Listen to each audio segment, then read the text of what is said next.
righty, we are at Genesis chapter number 32. We left off. God told Jacob to leave Laban's land and go back to the old home place, which is cool, but you remember the reason Jacob left the home place to start with. His brother Esau wanted to kill him, so now he's got to go back and face him. That's kind of what this whole chapter is about, mostly.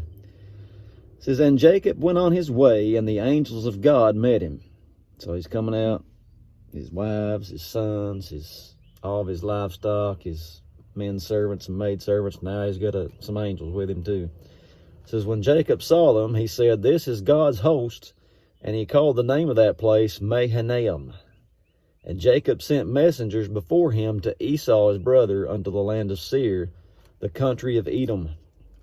And he commanded them, saying, thus shall you speak unto my lord Esau, thy servant Jacob saith thus, I have sojourned with Laban, and stayed there until now.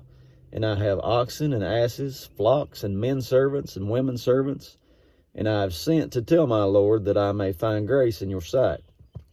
And the messengers returned to Jacob, saying, we came to your brother Esau, and also he comes to meet you, and 400 men with him. So if he wasn't scared before, he's getting a little nervous now. And it says, Jacob was greatly afraid and distressed.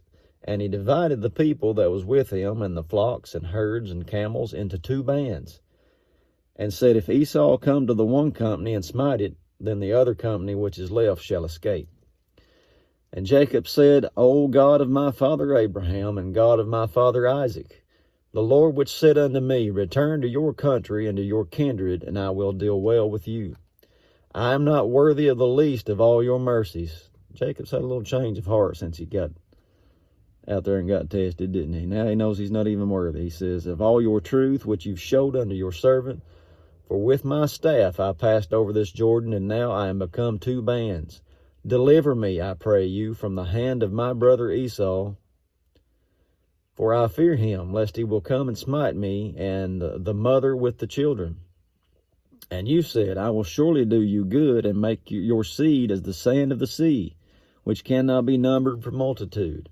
And he lodged there the same night, and took of that which came to his hand a present for Esau his brother, 200 she-goats, 20 he-goats, 200 ewes, 20 rams, 30 milk camels, add with their coats, 40 kine, 20 bulls, 20 she-asses, and 10 foals. And he delivered them into the hand of his servants, every drove by themselves, and said unto his servants, pass over before me, and put a space between drove and drove. So he's going to try and butter Esau up, isn't he? He says, he commanded the foremost, saying, when Esau my brother meets you, and asks, saying, who are you, and where you go, and whose are these before you? Then you shall say, they be your servant Jacob's. It is a present sent unto my lord Esau, and behold, also he is behind us. And so command he the second and the third, and all that follow the droves, saying, on this manner shall you speak unto Esau when you find him. And say ye moreover, behold, your servant Jacob is behind us, for he said, I will appease him with the present that goes before me, and afterward I will see his face, peradventure he will accept of me. So went the present over before him, and himself lodged that night in the company. And he rose up that night, and took his 2 wives, and his 2 women servants, and his 11 sons, and passed over the ford Jabbok. And he took them, and sent them over the brook, and sent over all that he had. So he sends everybody on, but he stays back by himself. Now it gets a little weird here. It says, and Jacob was left alone, and there wrestled a man with him until breaking of day. So he's just there chilling. All of a sudden he's wrestling with this dude. And we don't know exactly who this man is. A lot of them thinks it's an angel. Some thinks it's actually Jesus, the pre-incarnate Christ. But we'll move on here. Certainly it's a special messenger sent from the Lord. But it says, and when he saw him, this is this angel or Jesus, whoever this is, when he saw that he prevailed not against Jacob, this man touched the hollow of Jacob's thigh, and the hollow of Jacob's thigh was out of joint as he wrestled with him. And this man says, let me go, for day breaks. And he said, Jacob says, I will not let you go except you bless me. He's going to hold on for dear life, isn't he?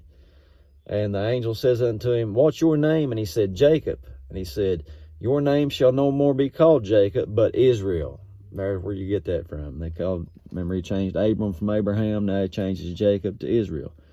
And it says, for as a prince have you power with God and with men, and have prevailed. And Jacob asked him, said, tell me, I pray thee, your name. And he said, wherefore is it that you ask my name? And he blessed him there. And Jacob called the name of the place Peniel, for I have seen God face to face, and my life is preserved. I've seen God. Maybe he did. It says, and he passed over Peniel, the sun rose upon him, and he halted upon his thigh. Remember, it was out of joint, and he limped on that the whole rest of his life. And it says, therefore the children of Israel eat not of the sinew which shrank, which is upon the hollow of the thigh unto this day, because he touched the hollow of Jacob's thigh and the sinew that shrank. So whatever kind of meat they were eating, they wouldn't eat that part where the hollow of the thigh was, in honor of what Jacob went through here. So that's chapter 32. Show up tomorrow and we'll try 33. God bless you.